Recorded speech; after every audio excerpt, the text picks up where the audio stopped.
আমরা এই যে মালগুলো তৈরি করি, এই মালটা তৈরি করি এমন ভাবে যে জাহাজের কেটে দেওয়া যে ওয়েস্টেজ গুলো আছে, ওই ওয়েস্টেজ গুলো আমরা এইগুলোরে আমরা প্রসেসিং করে কেটে ওই প্লেট গুলো কেটে এই ফর্মাগুলো তৈরি করি। এই যে ফর্মাগুলো আমরা এই অবস্থায় থাকে প্রথমে, এটা কেটে এবার এটার ভিতরে আপনার অনেক টানা লাগাতে হয়, অনেক পার্টপত্র আছে সেগুলো লাগায়। লাগানোর পরে মনে করেন যে একটা মাল এখান থেকে মানে ওখান থেকে আসে এখানে আসে, এখান থেকে আসে মনে করেন যে একটা এই পর্যায়ে দাঁড়ায়। এখান থেকে ওয়েল্ডিং করে এটা আপনার প্রসেসিং করে তারপরে লেদে উঠায়। লেদে উঠানোর পরে এগুলো আপনার টার্নিং করতে হয়, টার্নিং করে অ্যাকুরেট লেভেলে আসতে হয়। কারণ একটা চাকায় 1 মিনিটে 22,000 পাক ঘুরে। এই চাকাটাকে স্থিরভাবে এরপরে একটা করার থাকবে, এতে কোনো নাট বল থাকবে। এইটারে স্থির করতে গেলে সেন্টার মেজারমেন্ট করতে হয়, যার কারণে লেদে কেটে অ্যাকুরেট করে নিউট্রাল করে ওটা প্রসেসিং করে এতে আবার চায়না থেকে বিয়ারিং আনতে হয়। এই বিয়ারিং গুলো নিয়ে আসি, বিয়ারিং গুলো সেটিং করে দিই, সেটিং করে দেওয়ার পরে একটা মাল প্রস্তুত। পুরো জিনিসটা মানে মেজারমেন্টটা একটু 19-20 হলে মনে করেন যে কটা লেবার ওখানে আছে সবকটা লেবার মারা পড়ে যাবে। আজ থেকে আরো 20 বছর আগ থেকে এটা তৈরি হয়েছে, 20 বছর ধরে এটা প্রসেসিং চলে, এখন সাকসেস। আমরা বছর ধরে মেধা খাটাই মানে ইন্ডিয়া পাকিস্তান আসলে গেলে তো আমাদের ফর্মা দেয় না কিংবা মেন্টালি কোনো কিছু জিনিস শিখাই দেয় না, ওটারে দেখে বুঝে এসে তারপরে নিজেদের মেধা খাটায় এটা তৈরি করতে হয়েছে। একটা সমিলে 7টা লেবার লাগে, একটা ট্রলি মেশিনে 3টা লেবার হলে এটা এনাফ। আমরা মোটর করা বেল্ট এই 3টা জিনিস বাদে মেশিনের A to Z যত মাল আছে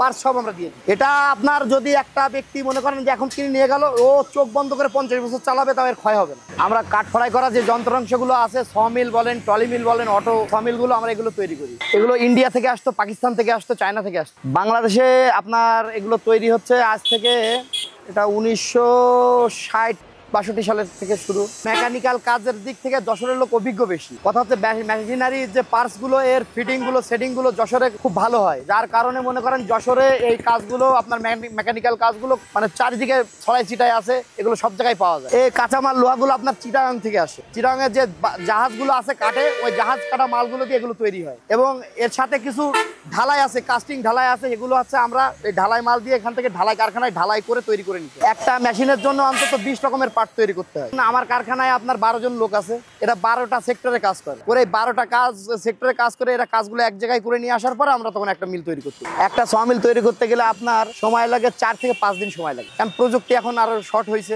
আগে মনে করেন যে গ্যাস কাটিং গুলো আমরা শ্রেণীতে কাটতাম, এখন গ্যাস কাটার দিয়ে কেটে দিই, তাড়াতাড়ি হয়ে যাবে। এগুলো বিভিন্ন প্রকারের দাম আছে, কোয়ালিটির উপরে নির্ভর করে। ছোট মেশিন গুলো আছে 50,000 থেকে শুরু করে, এবং বড় যে মেশিন গুলো আছে সেই মেশিন গুলো আপনার 3 লক্ষ টাকা 3.5 লক্ষ টাকা পর্যন্ত দাম। পাকিস্তান ইন্ডিয়া থেকে আপনার পার্থক্য অনেক পার্থক্য, কারণ ওদের মেজারমেন্টটা অ্যাকুরেট না, সেন্টার মেজারমেন্টটা আলাদা হয়, অ্যাকুরেট হয় না। আমাদের মেশিনটা মনে করেন যে ফাউন্ডেশন বাদে চালাই দেবো, মেশিনটা চলবে। ওদের মেশিন ফাউন্ডেশন ঢালাই করে বসাই দেওয়ার পর রিচ থেকে যায়। এগুলো আপনার নীলফামারী আছে, সৈয়দপুর আছে, দিনাজপুর আছে, পঞ্চগড় আছে, এপাশে আপনার ঢাকা, গাজীপুর, মাওনা, চৌরাস্তা, ময়মনসিংহ, নেত্রকোনা, এপাশে বরগুনা, বরিশাল, আপনার পিরোজপুর, ঠিক আছে। মানে বাংলাদেশের চতুর্দিকে মনে করেন থেকে লোক আসে যশোরে এই মালগুলো কেনার জন্য।